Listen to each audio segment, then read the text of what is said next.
Can we love and still walk the path? There's a quiet question echoing in the hearts of many, especially among those standing at the intersection of love and awakening. Can we truly walk the spiritual path, and still fall in love? Is it possible to hold someone close, and still let go? Can we love without becoming lost? These are not questions for monks in distant monasteries, but for you, the student navigating heartbreak, the artist aching with longing, the professional striving for purpose while secretly yearning for someone to come home to. In a world where romantic love is glorified and spiritual life is often misunderstood as solitary, many feel torn. They sit in meditation at sunrise, chanting mantras of stillness and surrender. Yet by nightfall, they find themselves texting someone they can't stop thinking about. So, is that wrong? Is love a distraction from awakening? Is attachment the enemy of enlightenment? Or is love, in its purest form, the most sacred gateway to the divine? Let me take you back to a moment. There was once a young man, devoted, disciplined, determined to walk the path of the Buddha. He studied scriptures. He practiced noble silence. He fasted. He sat in meditation for hours, but one day, he met someone, not someone who disrupted his path, but someone who opened his heart in a way no scripture ever had. He started to feel, deeply. He began to question, am I failing in my spiritual journey? Because I've started to love? Am I slipping into delusion, or have I finally touched something real? That young man, could be you, could be me, could be any one of us who have ever tried to reconcile two ancient forces, the hunger for love, and the thirst for liberation. What if they're not enemies? What if love is not something to resist, but something to refine? The Buddha never taught us to fear love. He taught us to understand it, to see through its illusions, yes, but also to honor its truths. You see, the problem is never love itself, it's how we love. Do we cling, or do we care? Do we seek to possess, or to set free? Do we demand, or do we devote? The Dhammapada says, he who loves with attachment suffers, but he who loves with wisdom is free. In this journey we're about to take together, we'll uncover how love, when approached with awareness, can become a profound spiritual teacher, a mirror, a flame, a path. Because maybe the question isn't, can we love and still walk the path? Maybe the real question is, can we walk the path without ever learning how to truly love? Detachment, a word that haunts many spiritual seekers. We hear it, and instantly picture coldness, distance, an emotionless life. We imagine monks with shaved heads, walking away from family, turning their backs on desire, renouncing the world with a hollow, quiet sadness. And so, we assume, to follow the Buddha's path, we must detach from love, from people, from everything. But that is a myth, a profound misunderstanding. Because true detachment, in the way the Buddha spoke of it, is not about rejection, it is not about becoming numb, it's not about pushing people away or pretending you don't care. In fact, it's the opposite. Detachment is about loving more deeply, without needing to control, without needing to own, without needing the person to complete you. Let me explain with a story. There was once a Zen master who fell in love with a beautiful garden. He would sit in it every day, watching the cherry blossoms bloom and fall, season after season. A student once asked him, "Master, if you are truly detached, why do you seem so in love with these flowers?" The master smiled and said, "Because I do not cling, I can enjoy them fully, and when they fall, I do not cry, I bow." This is the heart of detachment. It is not indifference, it is presence, without possession. It is gratitude, without grasping. It is devotion, without dependency. When we love from attachment, we suffer, because we fear losing, we expect, we demand, we define our identity by the other person. But when we love from awareness, we see the other as they truly are, ever-changing, never ours to keep, but worthy of reverence in this moment. So, what did the Buddha actually mean when he spoke of non-attachment? He meant, don't cling to illusions, don't cling to the idea that people or things will stay the same. Don't cling to the belief that someone else is responsible for your happiness. Don't cling to what rises and falls. Instead, see it clearly, love it deeply, and let it move. Think of the lotus. It blooms in muddy waters, and yet its petals remain untouched. It touches life, but does not hold on to it. It opens fully to the sun, but surrenders gracefully to the night. That is true detachment. So, let us ask again. Does detachment mean not falling in love? No, it means to fall in love, without falling into illusion. It means to care, without controlling, to embrace, without imprisoning, to walk beside someone, without losing yourself on the path, because in the Buddha's wisdom, love isn't denied, it's purified, elevated, transformed into a sacred offering, free from fear, free from need, free to simply be, and in that space, we begin to see, the more we detach from control, the more we can attach to presence, the less we demand, the more love flows, and perhaps, that's all the Buddha ever wanted us to learn. They say love is beautiful, they say love heals, and that may be true, but love also reveals. It reveals parts of us we didn't even know existed, our deepest fears, our buried insecurities, our ancient wounds, still aching from childhood. You think you're a calm person, until the one you love doesn't text you back. You think you've mastered non-attachment, until they say something that triggers your abandonment wound. You think you're whole and awakened, until jealousy creeps in like a shadow at midnight, making you question your worth. So here's a truth that few dare to say out loud. Love isn't just comforting, it's confronting. It doesn't just show you how much you care. It shows you where you still cling. It doesn't just reflect your light, it brings your darkness to the surface. And this is the miracle, because in the teachings of the Buddha, nothing is more sacred than awareness, and nothing makes you more aware of yourself than being seen, being hurt, being needed, being disappointed by someone you love. A true relationship, then, is not merely romance, it is a mirror so clear, it reflects every crack in your ego, every place you haven't yet healed, every belief you still hold about being unworthy, unlovable, or not enough. The Buddha once said, as a solid rock is not shaken by the wind, the wise are not moved by praise or blame. Yet in love, we are all shaken. Why?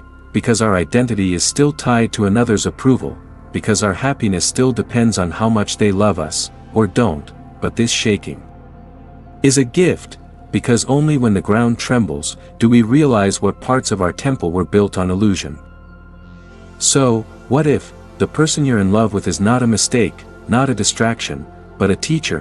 What if their presence, and even their absence, is a sacred invitation to look within, to soften, to see, to awaken, not despite the relationship, but through it? There is a story from the Tibetan tradition. A young monk asked his master, "Should I avoid relationships so I can stay pure on the path?" The master replied, "No. If you want to truly know yourself, fall in love, and stay conscious while you do. Because nothing tests your practice like trying to stay mindful when your heart is open, and nothing tests your compassion like trying to love another when your own wounds are bleeding." In this way, love becomes the fire, and you, the gold being purified. It burns the ego, it melts the pride, it humbles you, and in that humility, you finally touch truth. So the next time love brings you to your knees, don't curse it, bow to the mirror that love offers, bow to the truth that is surfacing, bow to the parts of you finally asking to be healed, because love, real love, isn't here to complete you.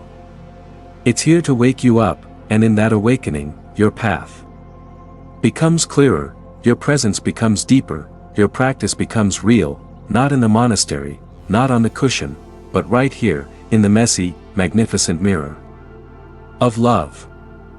There's a silent dream hidden in many hearts, a dream not just of love, but of something more profound, a sacred union, not just bodies touching, not just minds connecting, but two souls walking the path of awakening, side by side. In modern words, we call it a spiritual partnership. But what does that really mean? Is it just meditating together, going to retreats as a couple, reading the same books on mindfulness? No. A spiritual partnership is not just about doing spiritual things together, it's about seeing your relationship itself as a living, breathing form of practice. It's not about avoiding conflict, it's about transforming conflict into compassion. It's not about being perfect, It's about being perfectly honest, present, and forgiving, because when two people consciously choose to walk the spiritual path together, everything in the relationship becomes a teacher, your arguments become mirrors, your differences become dharma, your love becomes a vehicle for awakening. There's a beautiful quote by Thich Nhat Hanh: "When you love someone, the best thing you can offer is your presence. How can you love if you are not there?" In a spiritual partnership, presence is the foundation. It's no longer about what can I get from you, but how can I be fully here for you, and myself. It's about learning to hold space. Even when the other is falling apart, it's about pausing to breathe. Even when your ego wants to scream, it's about remembering, this moment, this very tension, is the path. Imagine this: you're in the middle of a disagreement, you feel triggered, defensive, angry, but instead of reacting, you breathe, you see the wound behind your partner's words, you soften, you listen. And suddenly, the argument doesn't become a wall, it becomes a bridge. You realize, this isn't about who's right, it's about returning to love, with awareness. This is spiritual partnership. It doesn't mean the path is easy, it means you use every step, the joy, the pain, the silence, the laughter, to grow, together, one heart learning patience, one heart learning trust, both hearts learning freedom. And yes, this kind of love is rare, because it requires both people to be awake, or at least willing to wake up. It requires courage, to tell the truth when it's uncomfortable. It requires humility, to admit when you're wrong, and above all, it requires commitment. Not just to each other, but to the deeper path that love invites you into. The Buddha never said you must walk alone. In fact, in the Sigalovada Sutta, he described the ideal relationship between spouses as one of mutual respect, mutual support, mutual growth. He encouraged married couples to live in harmony, to be faithful, generous, and kind to one another, not as worldly obligation, but as a spiritual duty. So, yes, you can walk the path together, you can love deeply, and still be free. You can hold each other, without holding each other back. You can be each other's refuge, not to escape the world, but to remember what is sacred in it, because in the end, a true spiritual partner is not someone who completes you, but someone who reminds you, you are already whole, not someone who saves you, but someone who holds your hand, as you both save yourselves. And in that shared journey, love becomes not a distraction from enlightenment, but a pathway into it. We all crave love, we long to hold someone close, to feel seen, to feel safe, to belong, but hidden beneath even the sweetest love, is often a silent fear. What if I lose them? What if they change? What if this ends? And so, without even realizing it, our love becomes guarded, clenched, conditional. We begin to hold on tightly. We say it's because we care, but deep down, we're afraid of being left behind, afraid of heartbreak, afraid of emptiness. But what if love didn't have to come with fear? What if love could be as free as a flower blooming under the sun, with no need to possess the light that shines on it? What if we could love and let go? At the same time, in Buddhist teachings, this is not only possible, it's the very heart of awakening, to love fully, without needing to cling, to give your whole heart, without trying to control the outcome, to cherish someone deeply, and yet know, they do not belong to you, because truthfully, no one ever belongs to anyone, not your partner, not your children, not even your own body. Everything we love is impermanent. Everything we touch is in motion, everything we hold must one day be released. This is not a curse, this is the precious beauty of life.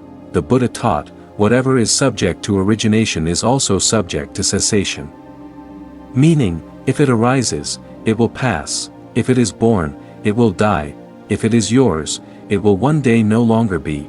But here's the miracle, knowing that everything ends is what allows us to love more deeply now. We stop taking people for granted, we stop waiting for the right moment to say I love you. We stop living in fear of loss, because we learn to honor every second we still have. Let's imagine a story: a young woman, deeply in love, her partner gets a terminal illness. At first, she is devastated, overwhelmed with fear. But slowly, through her practice, she begins to shift. She starts waking up each morning and saying, "This day is a gift." She learns to love her partner not because they will stay, but because they are here, right now. She doesn't run from the pain, she bows to it, and in that bowing, she finds something surprising, peace, not because the ending won't hurt, but because her heart is finally free, to be fully present for what is. This is letting go in the deepest sense. It's not about abandoning those you love, it's not about shutting down, it's about loving without attachment, letting love be, without needing to cage it, and that kind of love, it doesn't fade when bodies part, it doesn't vanish when time passes, it remains, as a blessing, as a teaching, as an echo of your awakened heart. In Buddhism, even the love we have for a flower must be soft, because if we grasp it too hard, we crush it. But if we admire it gently, allow it to grow, to bloom, to fade, it teaches us more than 1,000 books ever could. So if you fear loss, don't run, turn toward it, sit with it, breathe through it, realize, the more we let go, the more space we have to love, truly, deeply, freely. Love, when it is free of fear, becomes like water, it nourishes, it moves, it flows without needing to possess, and in that flow, we discover the kind of joy that even death cannot destroy. You've chosen a path of mindfulness, compassion, awakening, a path where silence becomes music and stillness, your greatest teacher, but the one you love, doesn't seem to hear that same music. They live in a world of rush, of noise, of craving. They don't sit in meditation, they don't read sutras, they don't understand your longing for inner freedom. You start to wonder, can we walk together? If we are walking in different directions? And this is one of the most tender and testing crossroads, for anyone walking the spiritual path while in love, because love is not always aligned with awakening, and awakening is not always aligned with the life your partner wants. So what then? Do you leave them behind? Do you shrink yourself to fit into their world? Do you give up your path for comfort? Or, is there a third way? Let's slow down and breathe. Picture this, you're walking through a forest, the sun is warm. The trail is soft, you feel deeply connected, not just to the path, but to your own heart. Now imagine, your partner is walking next to you, but looking at their phone, talking about errands, thinking about deadlines. They're there, physically, but not fully present. You ache, not because they're wrong, but because your souls aren't meeting, in the silence between words. So what do? The Buddha once taught. Each person must walk the path alone, the awakened one only points the way. Meaning, even the greatest teacher, the Buddha himself, could not walk the path for anyone, he could only walk his own with clarity, and light the way for others. If they chose to see, so perhaps the answer is this: don't walk away from the one you love, but don't stop walking either. Keep your pace, keep your presence, keep your practice, let your life become the teaching, let your love become the Dharma, let your peace become the invitation, not by preaching, not by convincing, but by being, because true transformation doesn't come from force, it comes from stillness, from trust, from example. And sometimes, in the quiet space between your words, the person beside you will begin to listen. Not to your voice, but to your way of being. They may not sit cross-legged, they may not say namaste. They may never read the Dhammapada, but they might soften, breathe deeper, slow down, start asking questions, not because you pushed them, but because you inspired them. And even if they never walk your path, even if they never share your devotion to practice, can you still love them? Yes. If your love is rooted in freedom, if your practice is strong enough to embrace difference. If your heart has learned the art of non-attachment without losing affection. In Buddhism, we speak of the four immeasurables: loving kindness, wishing others well, compassion, feeling their suffering, joy, rejoicing in their happiness, equanimity, loving without clinging. These four form a complete circle, and within that circle, there is room for imperfection, there is room for the other. There is room for someone you love, even if they are not there yet. So if you find yourself walking beside someone whose path looks very different from yours, do not panic, do not despair, Keep your steps steady, keep your heart open, and trust, the most powerful teacher is the one who lives their truth, with compassion, not pride, with humility, not ego, with love, not fear. Let your light be gentle, let your presence be peace. And even if your partner never walks with you in meditation, maybe, just maybe, they'll begin to walk with you, in presence, in trust, in the quiet language of the heart. As we close this chapter, let's pause, and take a deep breath, not just because it's the end, but because, in truth, it's also the beginning. You've walked this path with me, you've listened to the teachings, and now, the most important question remains: how will you integrate this? How will you carry these teachings into your life? Loving without losing yourself is not an easy feat. We've explored the tension between attachment and freedom.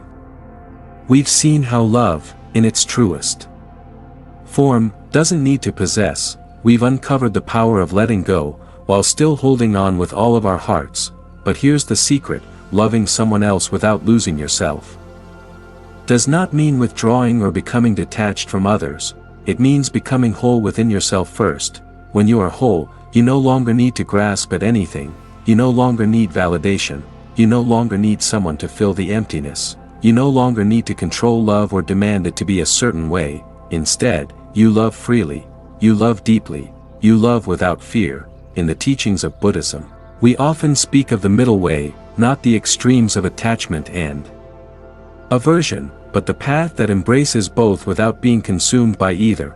So, how do you find balance? Practice awareness. Every time you feel yourself starting to cling, stop, breathe. Feel the love, but let it be free, let it breathe. Cultivate self-love. Know that you are worthy of love, not because of what you do for others, but simply because you are. Take care of yourself with the same tenderness that you give to others. Live the Dharma. Let your practice, your stillness, your awakening, be a beacon for others, not by forcing them to walk your path, but by showing them how peaceful and radiant your own life has become. Let go of the outcome. Love is not about controlling the other person, it's about offering them your heart and trusting that, whether they return it or not, the love itself is enough. So, as you continue your journey, whether in your relationships, your work, your family, or your spiritual practice, ask yourself: am I loving from a place of freedom? Am I attached? Or am I loving without fear? If you can answer yes to these questions, then you've found the ultimate balance. But it doesn't stop here. This is just the beginning. Every moment is an opportunity to love more freely, to walk your path more mindfully, and to stay true to your own heart. And remember, you are not alone on this journey. There are millions of us, walking similar paths, striving for the same peace. You are part of a great tapestry of love, woven by the wisdom of those who came before us, and the wisdom that you, yourself, are creating right now. So as we end this series, I leave you with this thought: to love fully is to love freely, to walk the path of awakening is to embrace love, without attachment, without fear, but with the open heart of a true practitioner. Thank you for joining me on this journey. If you found value in this message, please hit the like button, subscribe to our channel for more wisdom on the intersection of love and spiritual practice, and don't forget to turn on the notification bell so you never miss a new video. Share your thoughts in the comments below. What have you learned from this journey? How will you apply these teachings in your life? I'd love to hear from you. Until next time, may your love be free, may your heart be open, and may your path always be filled with peace.